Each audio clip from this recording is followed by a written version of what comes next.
I think The Nun's Priest Tale is among Chaucer's most delightful tales. And it's also what I'm going to talk about today is how, to my mind, it's one of the most important in the whole collection. It's surprising that it is so because of the way it presents itself and because of the kind of tale it is, which is a story about animals in a farmyard. I'm going to work toward trying to explain how it's so central and why Chaucer might have made it so central. I also think it's central because what it says is the kind of thing you'd expect a poet to want to say.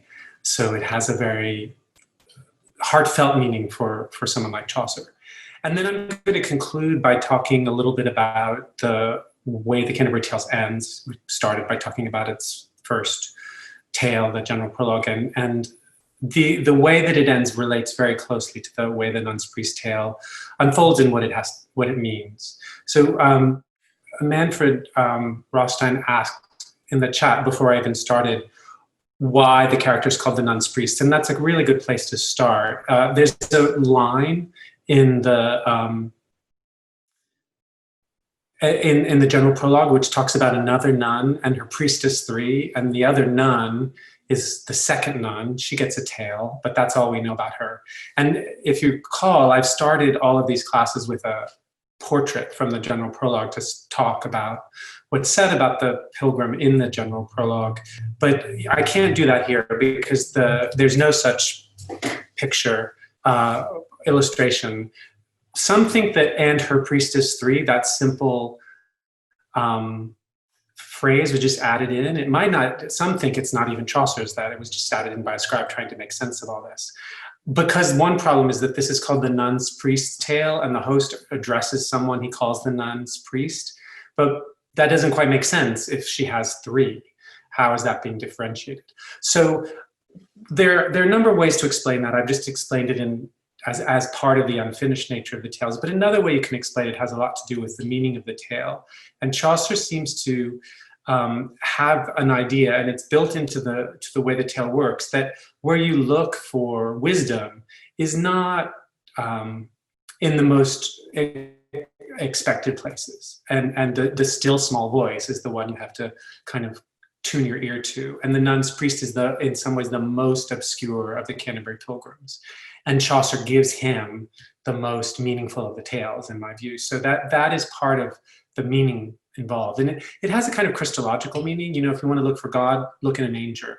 If you want to find truth, look in a farmyard. So I'll try to explain why I think that Chaucer's using this tale in that way, and leave time for more questions at the end, I hope. The place to begin to try to understand how it's working, though, is with the kind of tale it is, which is what medievalists call a beast fable, and that's why I've started with this slide. And you could just call it an animal fable. It's just become conventional to use the word beast.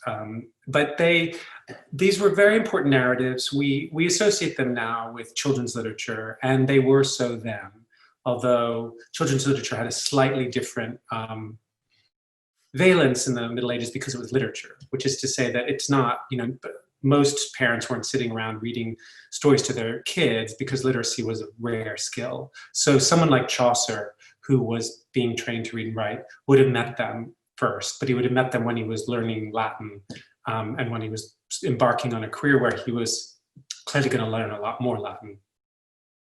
So they had this funny liminal relationship, just like the Nun's Priest Tale. They're very lighthearted in their way, but they're also very serious in their meaning. And that's, so I've mentioned a couple of these bullet points already. They're short narratives. One thing about beast fable is that they're almost always short, and I'll come back to why that's important in relation to the other kind of tale this is.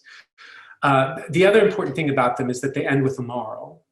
But I'll talk with some examples about how that moral works, because it's not as simple as you have a narrative and then it tells you what the narrative means, because sometimes there's a real mismatch, and that seems to be part of the way the tale works too. That is to say, what it's telling you the meaning isn't always what the most important meaning is.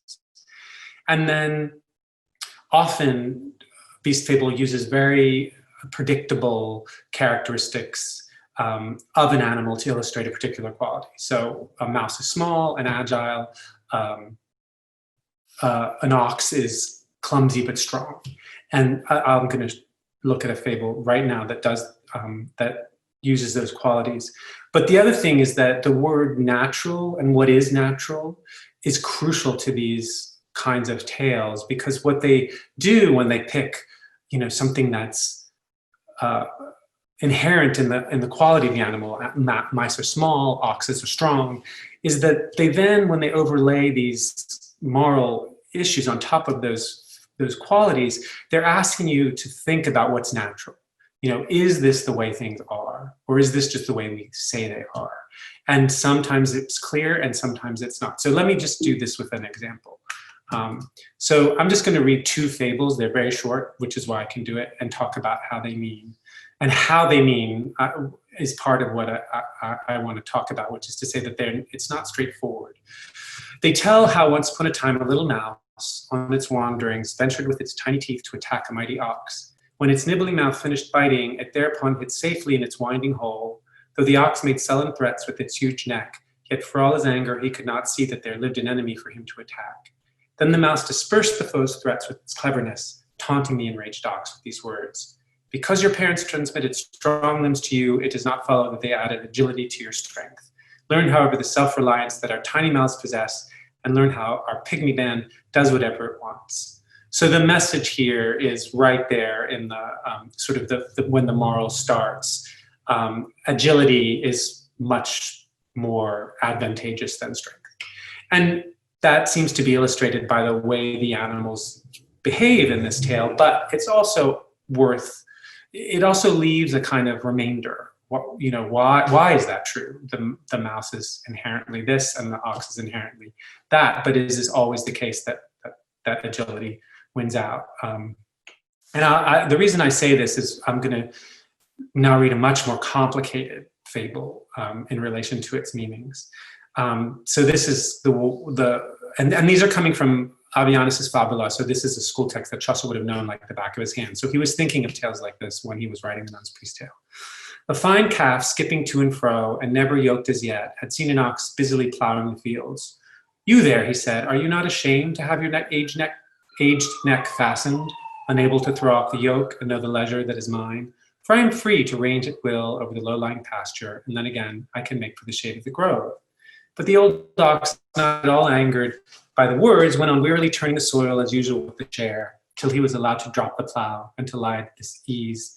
I think that should be at his ease on a grassy bed in the meadows. Soon afterwards he saw the calf brought by a leading string to the sacrificial altar, and coming close to the knife of the priest's attendant. As he witnessed this, he said, "Such is the death given you by the good fortune that leaves you free from my yoke. It is better to endure toil, however hard, than it is to experience when young unease that is soon to be lost."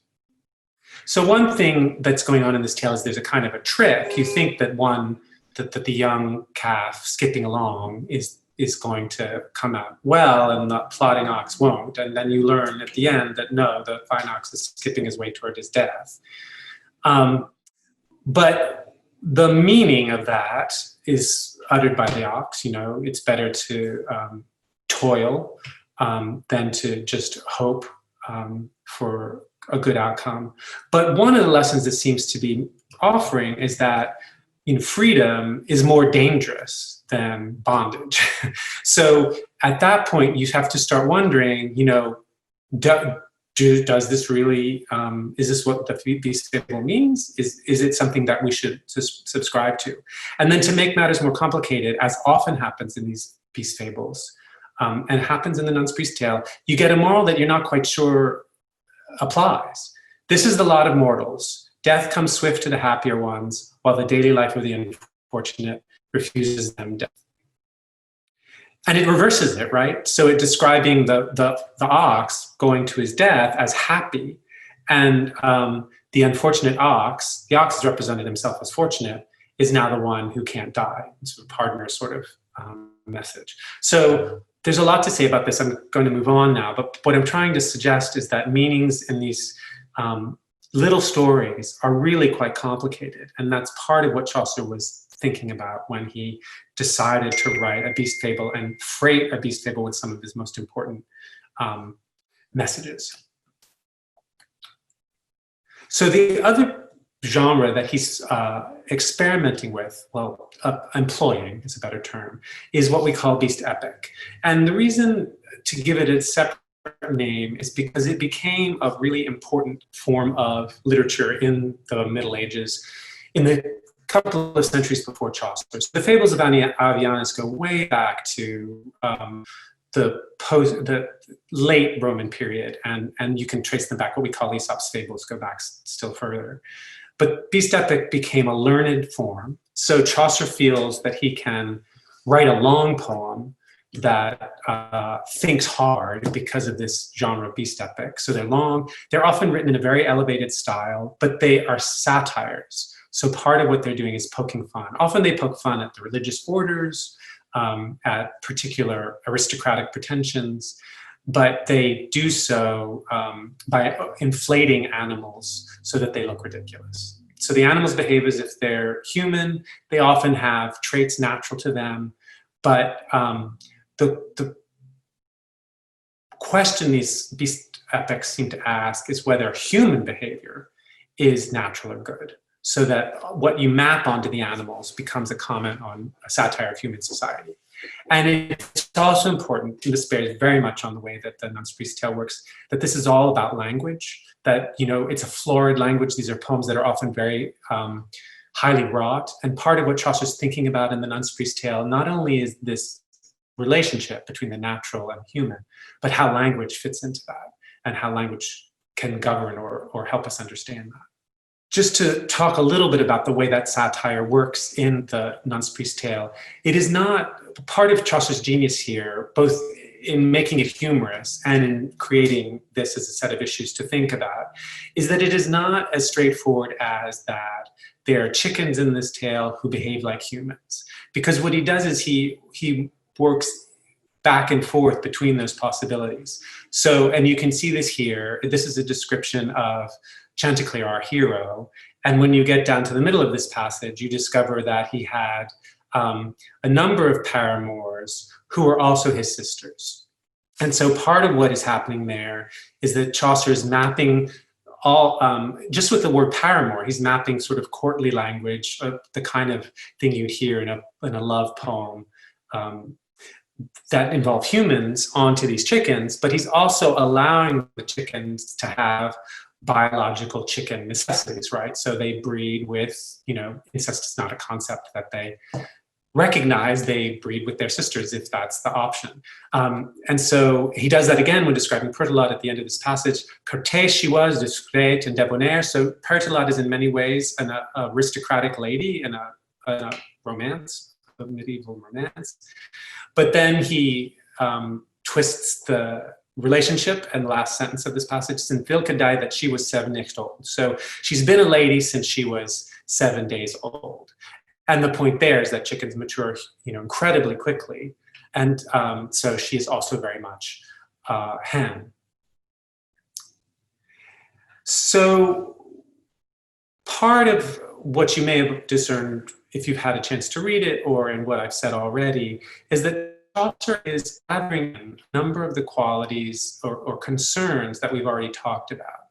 And one way to think about why the Nun's Priest's Tale is central is that the marriage group, which I've already mentioned in relation to the Wife of Bath's tale and Prologue and tale, and as a structure that governs a surprising number of tales in the whole Canterbury collection.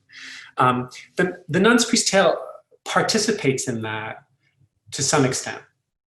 It's not about human marriage, but all of these qualities that are mapped onto Chanticleer and Pertolade ask you, the reader, to think about whether these relationships between men and women are natural.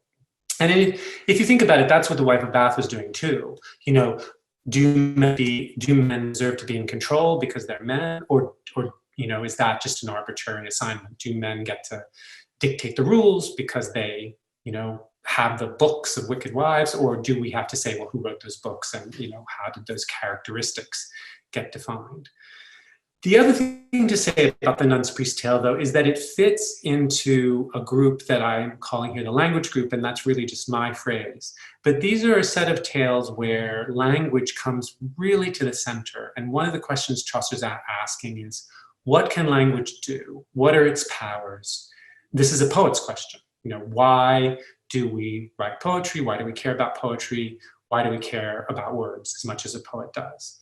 And without giving you the plots of these other poems, the Friar's Tale, the Manciple's Tale. The Manciple's Tale is actually the last narrative in the Canterbury Tales. The Parson's Tale isn't a story, as I'll get to. It's a treatise on the deadly sins. So Chaucer puts these in very prominent positions. And then the Nun's Priest Tale, which is the center of this language group. You can also reverse this and add the Wife of Bath's Tale, Prologue and Tale, the Pardoner's Tale, the Canon's Yeoman's Tale, those confessional narratives that I described, to the language group, because as I said before, one of the things that's happening is that these characters' lives, their inner life, but also their whole personality is coming to be in language. And so these twin concerns govern a lot of the Canterbury Tales. They do overlap, but arguably the Nun's Priest Tale is the tale that in which the intersection is most complete. And so that's another reason to think of it as one of the most important of the Canterbury Tales, if not the most summary for all of the things that Chaucer cared about. And you can see this question about what's natural between not just men and women, or human beings, but men and women in a relationship, in something like a marriage, if you could describe Chanticleer and Pertolet's relationship in that way. In this brilliant joke, I mean, there are a number of brilliant jokes in the Nun's Priest Tale, and I'll talk about a number of them actually, because one of the things that's particularly Chaucerian too, is that the joke often carries the main point, that it's just the aside. Chaucer can pour all that he most wants to say, something that's the funniest thing he's saying in a tale. So this is Pertolet when Chanticleer says he believes in the dream he's had, which is about being seized in the farmyard by some creature. And so he's not gonna go down and to the farmyard today. And she says, well, you're just a coward then. Now han ye lost mein heart and all me love, ye cannot love a coward be me faith. For certes whatso any woman's side be if it be, to han husband's hardy weason free, and secre and no niggard nin no fool, na him that is aghast at every tool. No non avantur be that God above, who durst ye sign for shame unto your love, that anything micht make you afeard. Have you no man's heart and han a beard? So the question she asks him is, do you pretend to be a man when you're cowardly? And that's the issue. But the way she points it is to say, you know, you've got a beard, so you must be a man, so why aren't you acting like a man? When, of course, he doesn't have a beard. It's playing with this very fundamental procedure of the beast fable to assign human qualities to animals. And so the answer is doubly no, he doesn't have a beard and he's not a man. And so what it's kind of insisting on is, well, maybe things that we assign to men and to women aren't naturally true.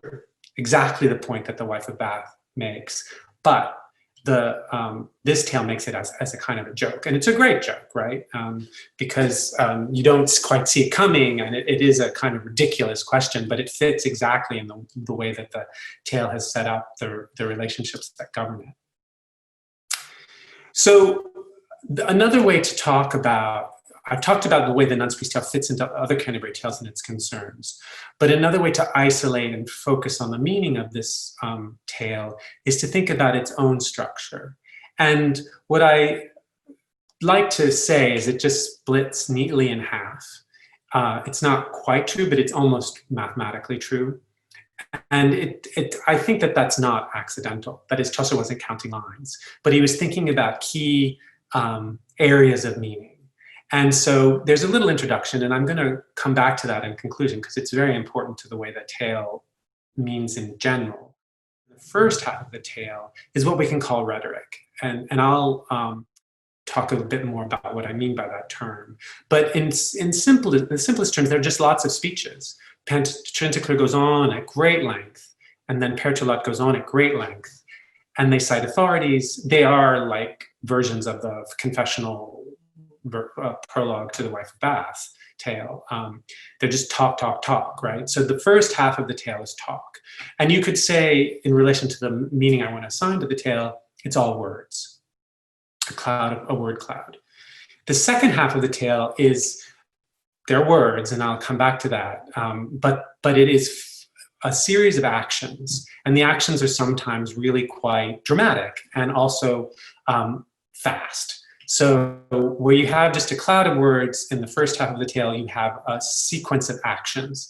And the question that Chaucer is in effect asking in the tale is, what do these two things have to do together? What do words have to do with actions? And the tale, in my view, has a particular claim about that. So what is rhetoric? I mean, there are lots of ways to define it, and you may come to this this conversation with a view, and I won't be disagreeing with what's conventional, but I want to focus it a little more in the way that I think Chaucer would have. So typically, rhetoric is defined as the art of persuasion. It can be a catalog of all of the ways that we do persuade. A lot of manuals, particularly in the Middle Ages, were lists of techniques you can use to make your language more effective. And that's the second bullet point here. It's sometimes equated with those categories. This is when we use them when we analyze literature sometimes, things like metaphor, but also subdivisions of metaphor like, metonymy, which is a different sort of metaphor, a different way of letting one thing stand for another, or things like figures of speech, like repetition, etc. But the way that I want to think of rhetoric in relation to the Nun's Priest tale is as what I'm calling here a science of language, which is to say it was a discipline. It was one of the subjects taught in school and then university.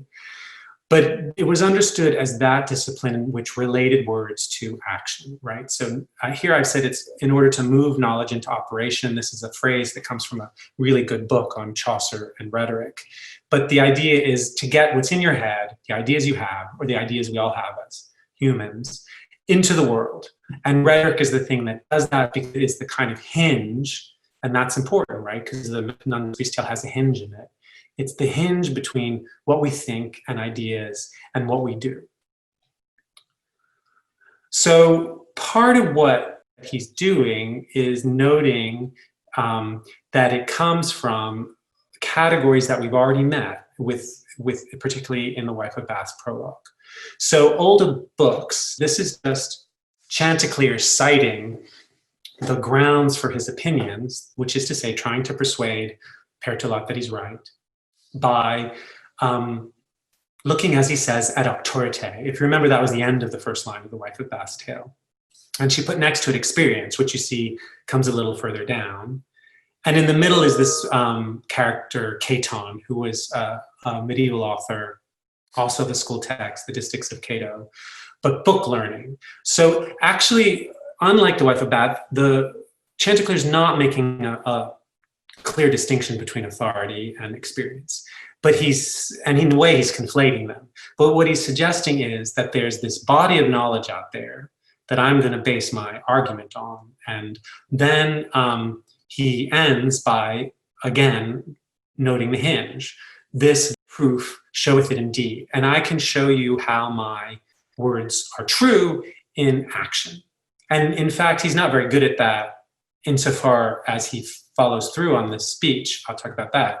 But the tale itself does that. It shows how old books manifest themselves in deeds. He also reads a lot. So that's inherent in citing old books and Cato, but he's also not just citing stories, but relating them. So I won't go through this here, but this is a saint's life that he sort of summarizes about Kenelm, in whose story the dream was prophetic. And if you look at the last line here, it's another joke of the kind have you know man is heart and have a beard, it's making fun of the fact that these are chickens, right? But in a meaningful way. That ye had read his legend as have I. You would understand this if you had read this book as I have. So what you have, as is sometimes pointed out, in a particularly meaningful but also jokey way, are animals in a tale who are reading tales and citing them to each other. So this is a kind of, not only is Chaucer making authority in books part of what Chanticleer uses, but he's asking you to think about the meaning of tales, right? The meaning of telling stories, which is what he does all the time, which is what his poetry in the Canterbury Tales consists of. So what I'm getting at here is the meanings of the text, in as much as this tale, in as much as they're about words, but also they point themselves toward tale telling, is Chaucer saying, this isn't just important to me, the poet, or me, the wordsmith. It's important to this particular poem, the long thing we call the Canterbury Tales.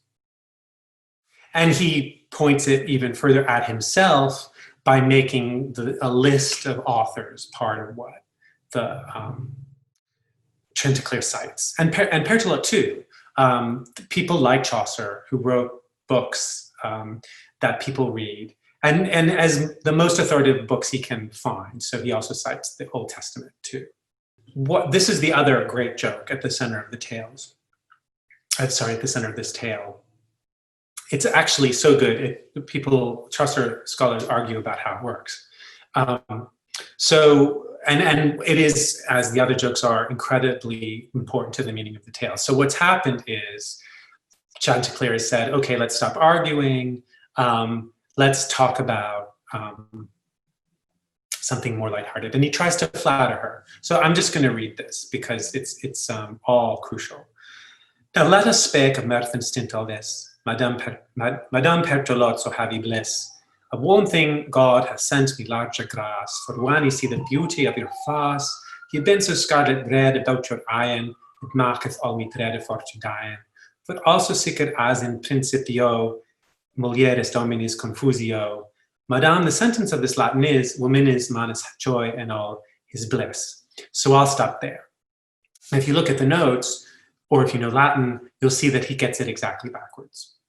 What the Latin means is, in the beginning, woman was the confusion of man. So woman is man's, destruction and all his unhappiness. That's what it could be translated as.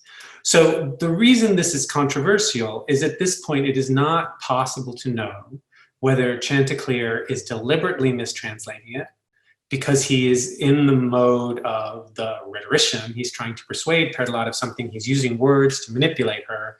And so he just, knowing that she doesn't know Latin, he uses an authority and he tries to twist it so that it'll suit his purposes. Flatter Pertolot, maybe she'll fly down from the beams and have sex with him. I mean, that's what's clearly on his mind, because that's what he says next. He talks about sex. He's remembering that. But the other thing that's possible is that this is a moment when the emptiness of words is being noticed, so that what Chanticleer is doing is actually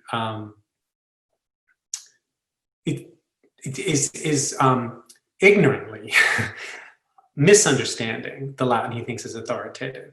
And so the words are, to him, effectively meaningless. They do whatever he needs them to do. That is to say, because he can't really understand them properly. And that connects with what happens next. I am so full of joy and of solace. So I'm now 3 lines from the bottom.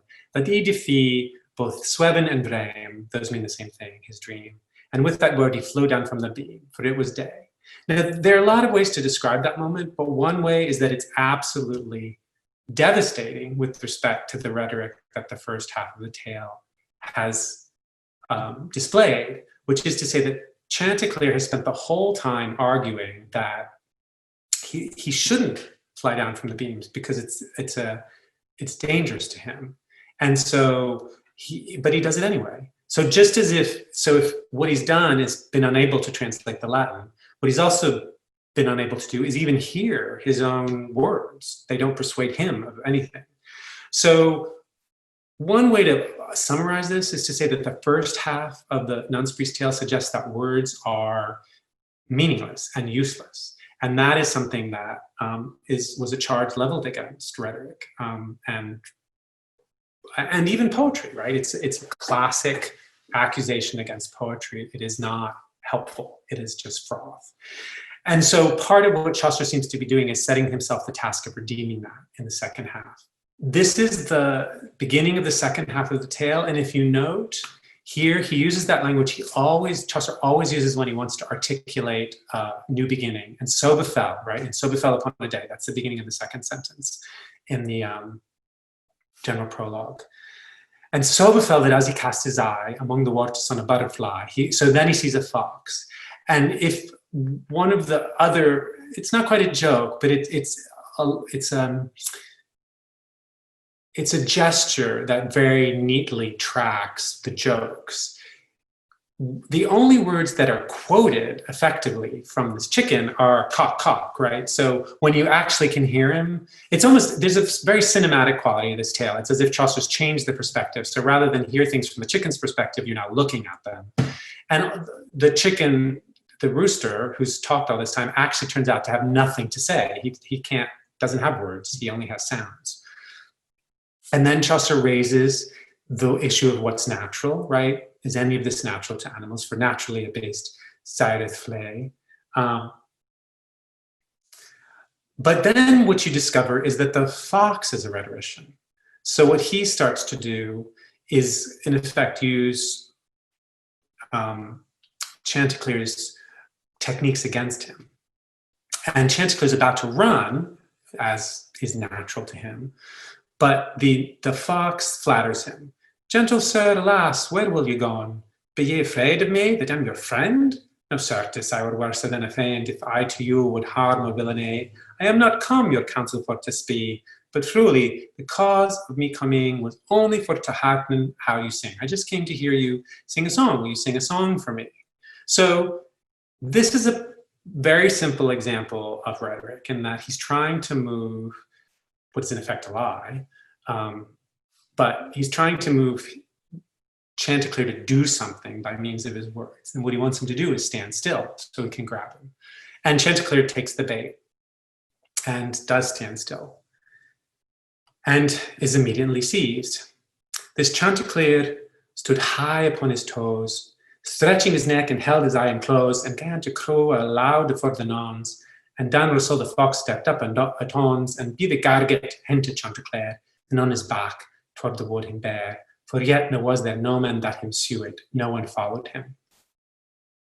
So the dangers of persuasion are illustrated in a different way. So in the beginning of the tale, we discover they're meaningless. Here, it's a slightly different point, but it's also critical that rhetoric can help make you do things you shouldn't do. It's deceptive, as Aristotle said, memorably, poets lie.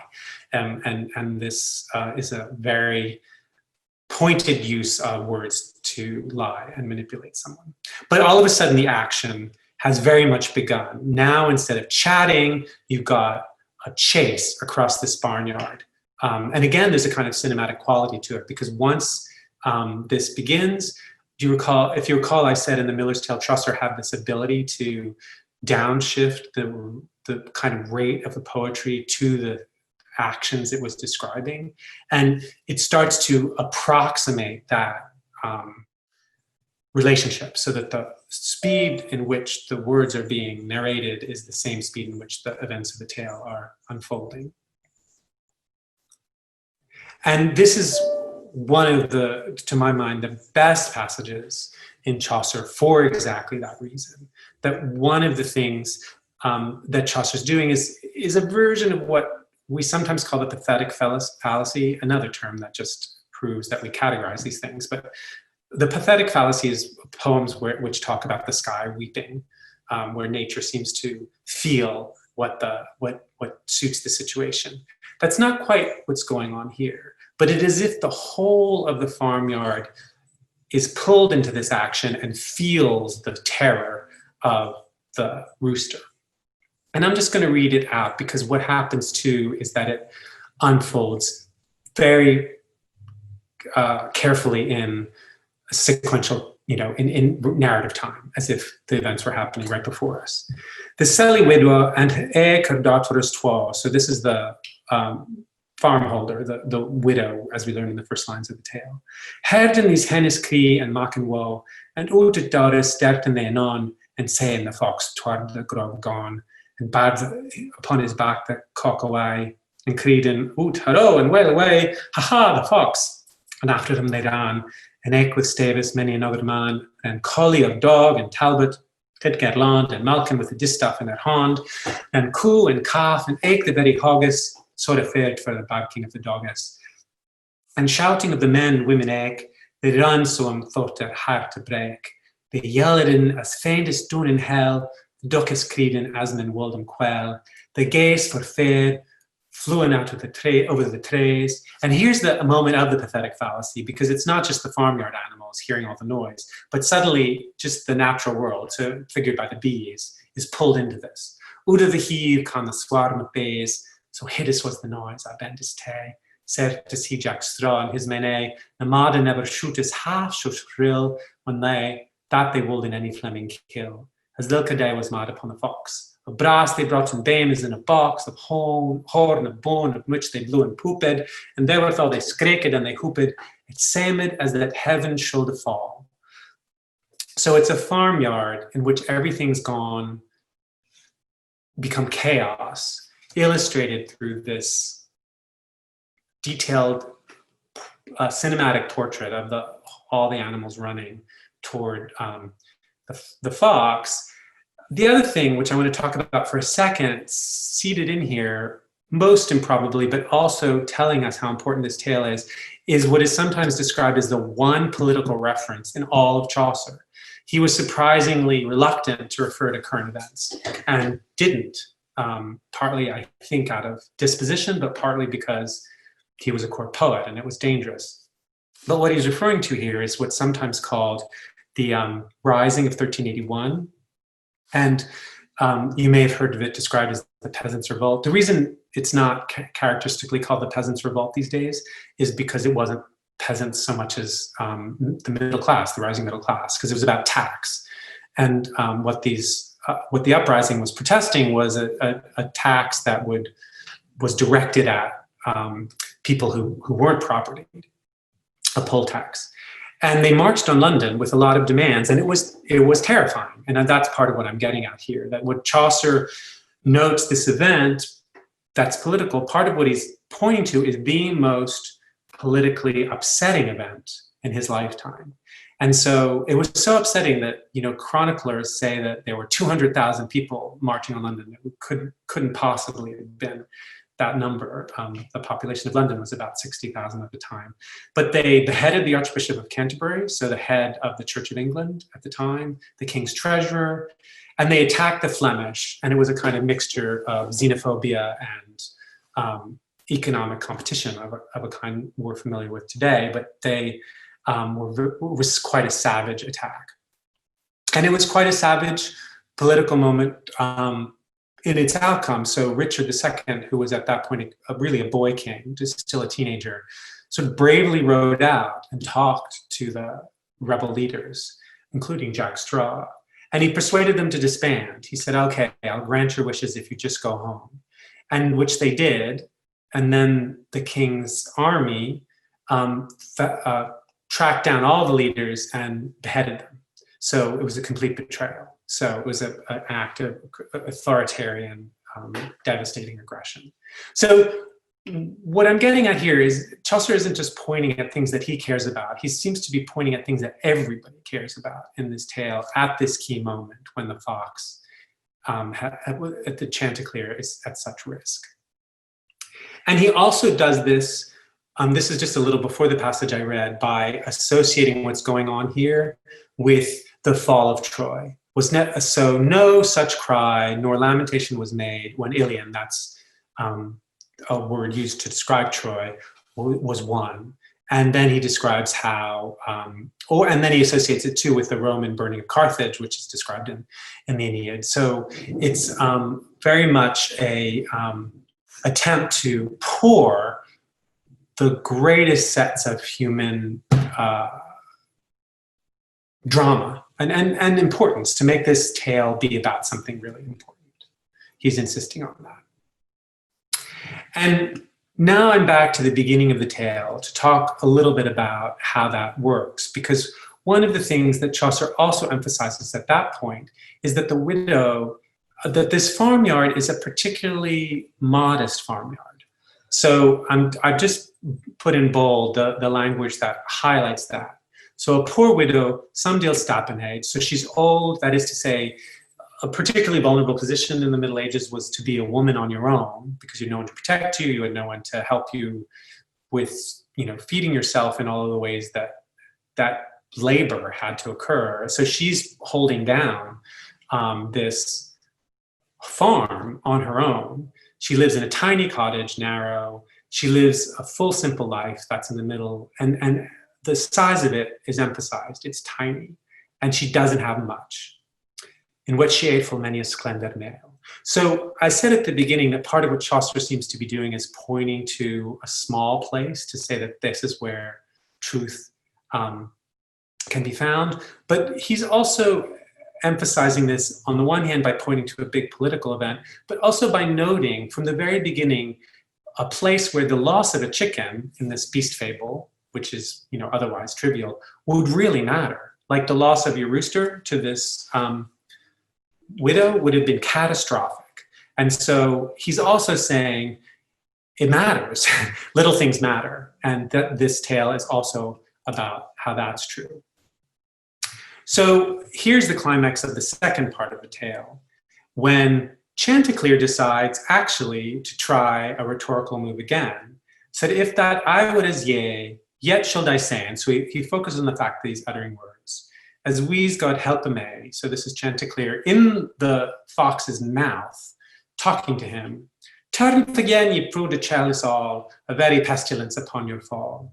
Now emi come unto this wood is seed, malgre your head, the cock shall hear a deed. Ye will mate in faith and that anon. The fox and sweared in faith, it shall be done. And as he spake that word, or suddenly, the cock brak from his mouth deliberately, and he upon a tree he flay anon. So what he's played on here is a kind of a joke about words, because what he's done is he's provided a script for the fox. And it's not the script that the fox says, or the fox utters, that saves Chanticleer's life. It's the fact that he speaks at all, right? Because his jaw is open. So what's being pointed at very powerfully here is that words matter. Words are an action, right? That words are deeds too. That's the collapse that occurs at that moment, because you have to move your mouth. And you could say that this is only a joke and only a kind of physical observation, except it's as if Chaucer's in advance of a kind of theory of language which notes the way that language is effective. And this is partly coming out of the rhetorical tradition, but partly out of the same observation that Chaucer's made. So J.L. Austin gave this famous series of lectures in the early part of the 20th century, or middle part of the 20th century, How to Do Things with Words, often referred to. And I'm going to summarize them kind of with unseemly speed, but just to say that the first thing that Austin observes, if you don't know the lectures, is that there are two kinds of language: constitutive, where you're talking about how things are constituted. So you just say something, I'm a man, it's Thursday.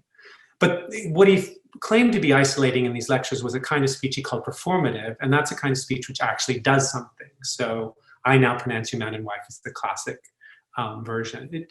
That sentence does the thing, says it is being done. But the conclusion of these lectures, which people don't always read, is what Austin's claim that all language is performative, even the constitutive act, because all language does something. And so what I'm suggesting here is that Chaucer's anticipating this in what he is saying about the language in the Nun's Priest tale. So to summarize, you could say that the first half of the tale is about how words are meaningless. or potentially meaningless. You can utter them and they do nothing. And this, even though they're, the whole point of the first half of the tale is that to try to get words to matter. In the second half of the tale, the claim seems to be that words can save your life, right? So that the second half redeems the first half, and it redeems it precisely by using a set of rhetorical formulations. And it is not then just that the words of that Chanticleer's words trick the fox into opening his mouth, but the very fact that Chanticleer's words persuade the fox to do something Chanticleer wants him to do means that words have power. It's not just that they are physical, but that they can make you do things. And so that's why I think Chaucer cared about this tale most, and why it's most important to the project of the Canterbury Tales. Because what it's suggesting is that the words of which the Canterbury Tales consist really matter, and they matter in fundamental ways. They can change your life. They can affect the world. They can change the world. That, in a nutshell, is what the Nun's Priest Tale seems to be claiming, even though it's using chickens and a lot of humor to do it. When he gets to the end of the tale, Chaucer acknowledges all of this. But ye that hold in this tale of folly is a fox or a cock and hen. Right, it's just a meaningless thing. Take the morality. So he's pointing at the way beast fables have morals at the end.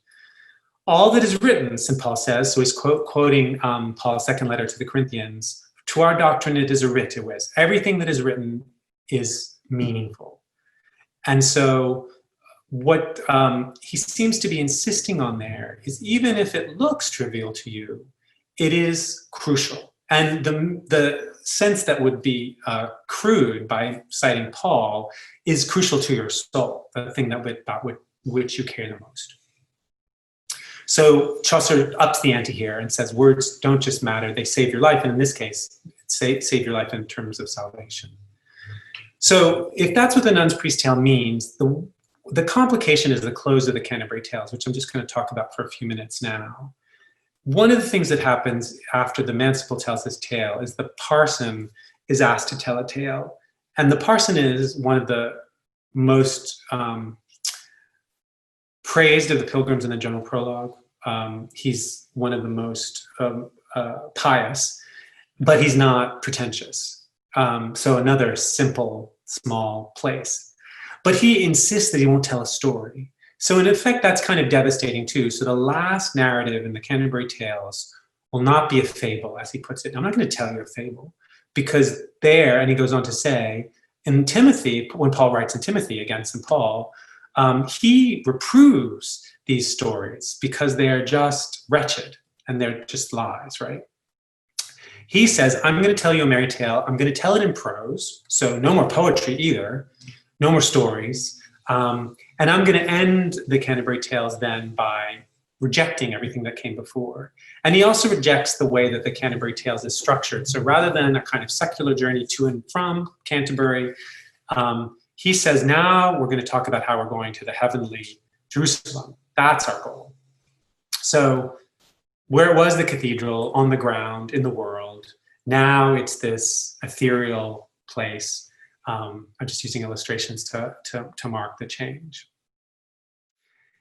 So how do we square that with what Chaucer says, not only in the Nun's Priest Tale, but elsewhere? Well, one way is that Chaucer has put you, the reader, in the position of seeing that the parson is just one of many Canterbury tellers, right? Diverse meanings have come from diverse perspectives. That's where we started. The General Prologue suggested that people were determine their morality based on what they did in their daily labor. Everyone has a view. These views, even the pardoner's godless view, has a claim in being a human being's view. So the parson is just one person, right?